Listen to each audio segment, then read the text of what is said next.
Good morning, folks. Welcome to the channel, or afternoon or evening, depending on when you watch this.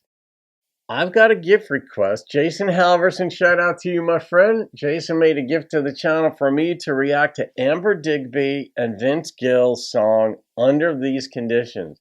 And whenever I see Vince with someone else, I always assume he's the headliner or what have you. But in this case, I think Amber's the lead on this, and Vince maybe, I don't know if he agreed to be on the track with Amber or what their relationship is, but nonetheless, Amber's name is first, Vince's is second, and that is important to some folks, artists, actors, actresses, or what have you, where you get seated at the CMAs or I don't know, Golden Globes or whatever those awards are, matters to folks. But anyway, this is just a way of saying it sounds like this is Amber's song and Vince is playing along. And I haven't reacted to Amber before. So she's new as far as I recall. I mean, I've done about 4,000 reactions and reviews. So, I mean, if I did, I don't recall. I don't think I have, though. All right, here we go.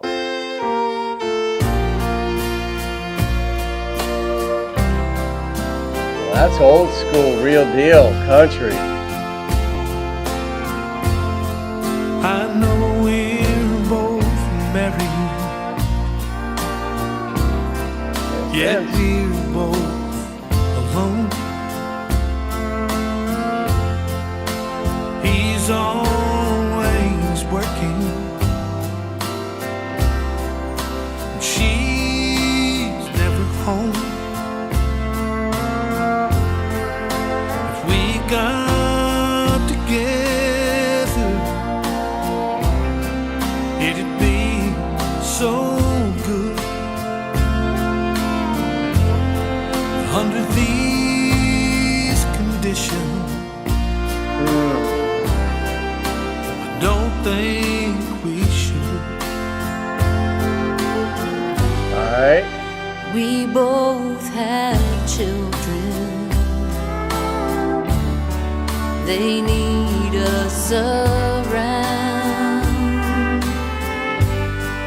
Although we're both willing,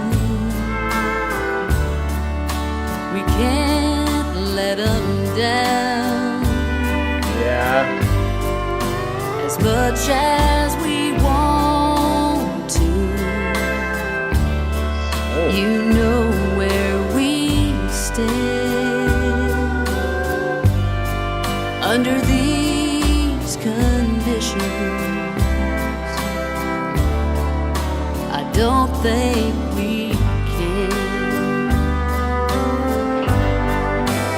We love each other. It's only in dreams,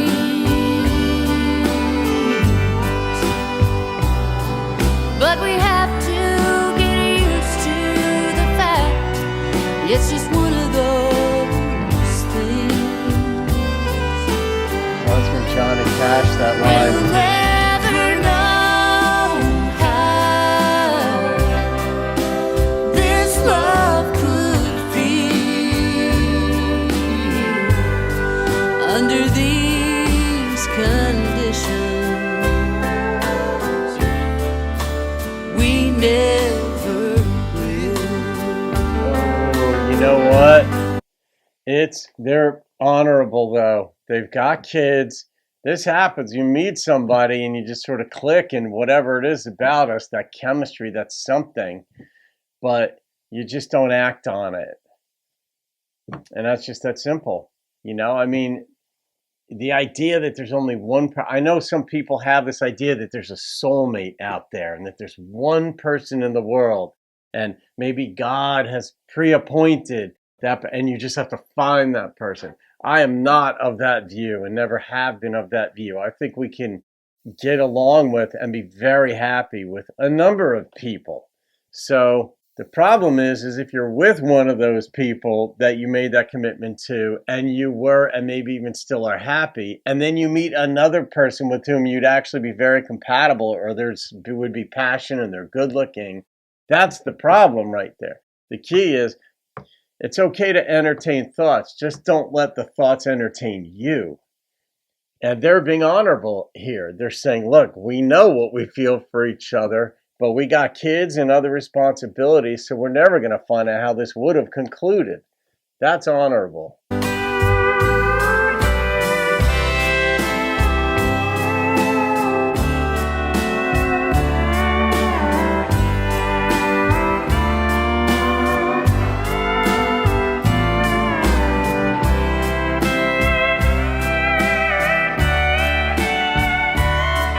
Love this instrumentation. We'll never know how this love could feel under these conditions. We never Will those conditions Under change? these conditions, we never will.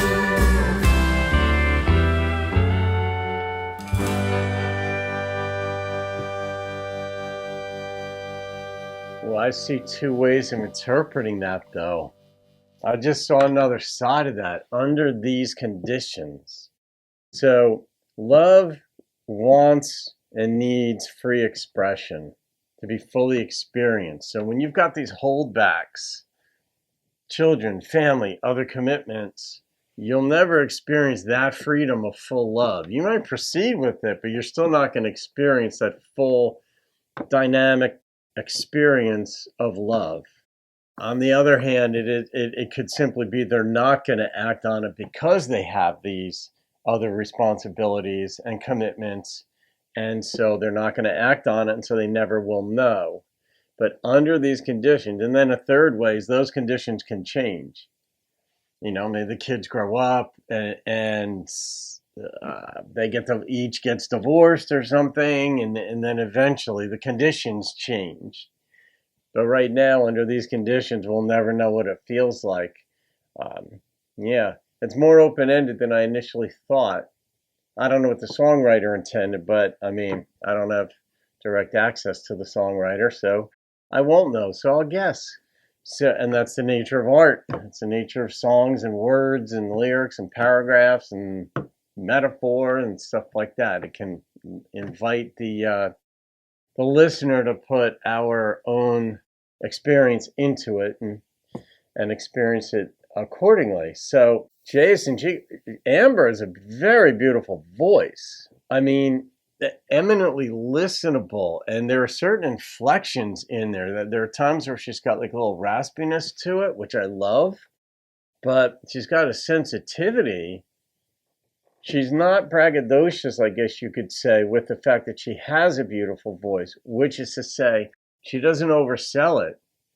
She's really considerate of the listener when she sings. And so is Vince, because they don't overdo it. They just they feel the lyrics and present them accordingly without overdoing it, over narrating, over telling the story with, say the power of their voice, because Amber does. Amber could belt out a tune, that much is obvious, but she just carries it so elegantly.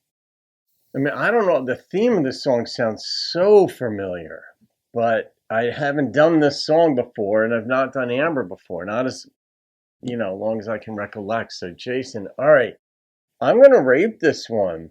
I love the way this is presented.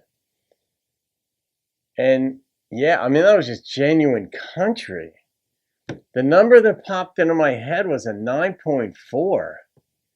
Yeah, I'm surprised. I mean, she's got a duet album there with all these big names, Willie Nelson and Vince Gill and Loretta and such. I'm like, wow, what about her solo career, so to speak? These are duets from what I've gleaned. So, but yeah, great performer. So, Jason, thank you again, my friend. All right, folks, have a great day. I'll see you on another video and keep rocking the country.